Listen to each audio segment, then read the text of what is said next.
دعائی نسخہ آپ کو بتاؤں، کاشف الغطا ان کی کتاب ہے فردوس الاعلیٰ، یہ نسخہ بتاتے ہیں کہ مثلا ایک انسان ایک نظر کرتا ہے کہ اگر یہ میری نظر پوری ہوگی مثلا میں پوری سورہ بقرہ پڑھوں گا، لیکن اگر وہ سورہ بقرہ کی 20 آیتیں پڑھے 30 آیتیں پڑھیں، کیا نظر پوری ہوگی؟ نہیں ہوگی۔ جب تک آپ عمل کو کمپلیٹ نہ کریں تب تک آپ کو فائدہ نہیں ملتا۔ وضو آدھا کریں گے قبول نہیں، نماز آدھی پڑھیں گے قبول نہیں۔ چیزیں فائدہ تب دیتی ہیں جب انسان کمپلیٹلی ان چیزوں پہ عمل کرتا ہے۔ تو یہ بتاتے ہیں کہ سامرہ میں وبا آئی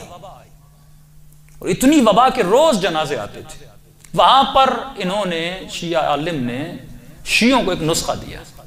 اور فرماتے اس نسخے پر عمل کرنے کے بعد غیر شیعوں کے جنازے تو آتے تھے پر شیعوں کے جنازے نہیں آتے تھے۔ یہاں تک کہ شیعہ مدارس کے طلباء ان کے نماز جنازہ پڑھانے جاتے، جنازے اتنے تو ان کے اپنے مولوی کم پڑ گئے تھے کہ شیعہ علماء جاتے تھے۔ وہ نسخہ یہی تھا، زیارت عاشوراء کا نسخہ۔ لیکن جب پورا کرو گے، پورا نسخہ میں نے ان کتاب سے نکالا، فرماتے پورا نسخہ یہ ہے کہ ایک زیارت ہے مطلقہ مولا امیر المومنین کی، یہ چھٹی امام مولا امیر المومنین کی مطلقہ چھٹی دعا، یہ زیارت پڑھے، اس کے پڑھنے کے بعد 6 رکعت نماز پڑھے 2 رکعت کر کے، اور یہ 6 رکعت نماز پڑھنے کے بعد پھر زیارت عاشوراء پڑھے، لیکن وہ زیارت عاشوراء جس میں 100 سلام ہیں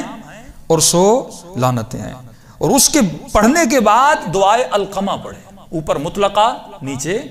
القمہ پڑھے۔ اور یہ تو افریقہ کے ایک مومن نے مجھے بتایا کہ مولانا میں وہ کسی جہاد پر بھی گئے تھے، میری روٹین تھی کہ میں زیارت عاشوراء اس کے بیک میں دعائے القمہ پڑھتا تھا۔ القمہ کیونکہ القمہ صحابی کا نام ہے اس سے مشہور ہو گئی، ورنہ پہلے اس دعا کا نام یہی تھا کہ مکمل تھی یہ زیارت عاشوراء کی، یعنی لکھا جاتا تھا وہ دعا جو زیارت عاشوراء کے بعد پڑھی جاتی ہے، لیکن اکثر لوگ ہم نہیں پڑھتے۔ یعنی پہلے تو مطلقہ پڑھو گے، اس کے بعد 6 رکعت نماز پڑھو گے، اس کے بعد زیارت عاشوراء 100 سلام اور 100 لعنتوں کے ساتھ، اور اس کے بعد دعائے القمہ پڑھو گے، اور پھر سجدے میں جا کے 100 مرتبہ صلوات پڑھو گے۔ فرماتے ہیں علماء ایک اصطلاح استعمال کرتے ہیں، کہتے ہیں یہ دعائی ایٹم بم ہے، اتنا پاورفل ہے کہ انسان اگر کرے تو خدا اس کی حاجتوں کو قبول کرتا ہے۔ ایک مومن تھے، ان کی شادی نہیں ہو رہی تھی، تو یہ جوانوں کے لیے کہہ رہا ہوں کہ انہوں نے 40 دن مسلسل یہ عمل کیا، اور عمل کرنے کے بعد 40ویں دن جب حرم میں گئے تو امام رضا نے کسی کے توسط سے 40ویں دن عمل پورا ہو تو مولا نے رشتہ بھی بھیجا، اور جس خاتون کا رشتہ آیا اتفاق سے اس کا بھی 40واں دن تھا، اس نے بھی زیارت عاشوراء کا عمل کیا تھا۔ تو انسان اگر اللہ پر حسن ظن رکھے، اہل بیت کے لیے حسن ظن رکھے کہ اگر میں ان سے توسل کروں گا وہ مجھے عطا کریں گے، تو دنیا بھی اس کی آباد ہوتی ہے، آخرت بھی اس کی آباد ہوتی ہے، لیکن احتیاط بھی شرط عقل ہے۔ صلوات پڑھے محمد و آل محمد۔